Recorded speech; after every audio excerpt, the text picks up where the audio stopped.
2050 காலகட்டங்கள்ல வர உலகத்தையே ஆள போற இந்த ஒரு கண்டுபிடிப்புகள் உங்களுக்கு ரொம்பவும் பயனுள்ளதாகவும் இருக்கும். நம்ம முதல்ல பார்க்க போறது ஸ்பவுட்.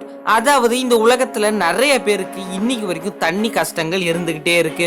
ஒரு மினரல் வாட்டர் கேன் வாங்கினா கூட கிட்டத்தட்ட 35 ரூபால இருந்து 40 ரூபா வரைக்கும் சார்ஜ் பண்றான். இந்த ஒரு ஸ்பவுட் கிட்டத்தட்ட ஒரு கம்ப்யூட்டர் CPU மாதிரி தான் இருக்கும். இதுக்கு நம்ம தண்ணி எல்லாம் ஊத்த தேவையில்ல, தானாவே ஒரு காத்துல இருந்து காத்தை பியூரிஃபை பண்ணி தண்ணி எடுக்கிற ஒரு நவீன மிஷின் தான் இந்த மிஷின். முதல்ல காத்தை எல்லாத்தையுமே உள்வாங்கிக்கும், அப்புறம் தண்ணி எடுத்துக்கும், அதுக்கப்புறமா அந்த தண்ணியை பியூரிஃபை பண்ணி நம்மளுக்கு சுத்தமான ஒரு பியூரிஃபை வாட்டரை கொடுக்குமா. இந்த ஸ்பவுட்ல இருந்து நம்ம தண்ணி எடுத்து குடிக்கிறப்ப ரொம்பவும் டேஸ்டியாகவும் அதிக மினரல்ஸ் நிறைந்ததாகவும் இருக்குமா. இந்த ஒரு மிஷின் இப்ப ஸ்டார்டிங் ஸ்டேஜ்ல தான் இருக்கு, அதனால விலை வந்து ரொம்பவும் அதிகமா இருக்கும். 2050 காலகட்டங்கள்ல அதிகமா சேல்ஸ் பண்ணாங்கன்னா இதோட விலை ரொம்பவும் கம்மியா இருக்கும்னு போட்டிருக்கு.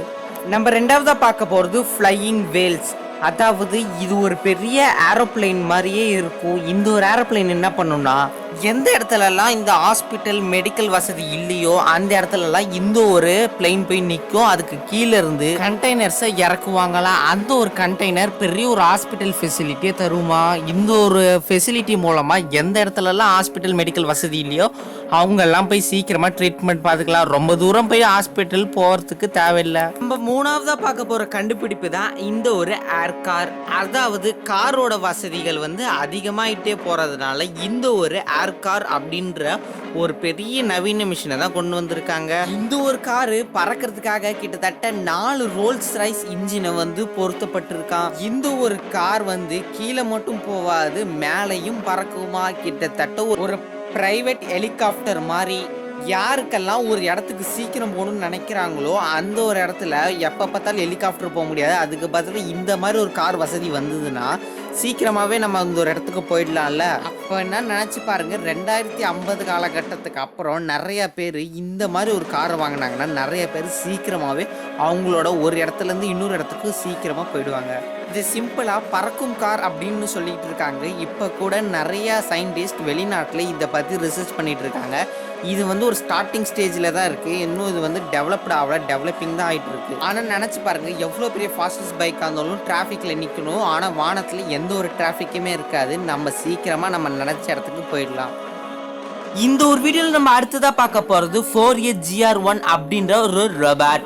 இந்த ஒரு ரோபோட்டால நடக்க முடியும், ஓட முடியும், ஏன் ஜம்பே பண்ண முடியுமா. இந்த ஒரு ரோபோட்டுக்கு நிறைய ஒரு ஃபியூச்சர்ஸை இன்சர்ட் பண்ணியிருக்காங்களாம். இது வந்து ஒரு AI ரோபோட்டா வருங்காலத்தில் வரப்போதான். இந்த ரோபோட் மனிதர்களோட சேர்ந்து ஃப்ரெண்ட்ஸ் மாதிரி பழகவும், ஸ்பீட் பிரேக்கர்ஸ்லாம் வந்தால் நடக்கவும், யாராவது ஏதாவது தள்ளி விட்டாங்கன்னா அதை வந்து பார்த்து நிற்கவும், பெடஸ்ட்ரியல் லைன்ஸை பார்த்து நடக்கிறதுக்கும் இதுக்கு கற்றுக் கொடுத்துருக்காங்களாம். எந்திரன் படத்தில் வர ஒரு சித்தி ரோபோட் மாதிரியே இருக்குங்க. இதே மாதிரி தான் டெஸ்லா கம்பெனியும் அவங்களோட ஒரு ரோபோட்டை ஒன்று கண்டுபிடிச்சிருந்தாங்க. ஏன்னா இப்போ ரோபோட்டுன்றது அதிகமாக நம்ம விஞ்ஞான உலகத்தில் வரப்போகுது.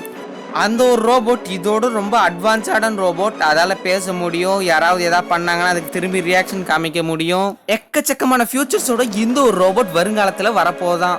இந்த மாதிரி ரோபோட்ஸ் எல்லாம் எதுக்கு அதிகமாக கண்டுபிடிக்கிறாங்கன்னா, நம்ம வீட்டில் வயசானவங்க மற்றும் சின்ன குழந்தைங்களாம் இருந்தாங்கன்னா அவங்கள பத்திரமா பாதுகாக்கவும் அவங்களுக்கு ஒரு துணையாக இருக்கிறதுக்கு தான் இந்த ஒரு ரோபோட்ஸ் எல்லாம் கண்டுபிடிக்கிறாங்க. இது ஃபுல்லாக AI ஜெனரேட்டட்.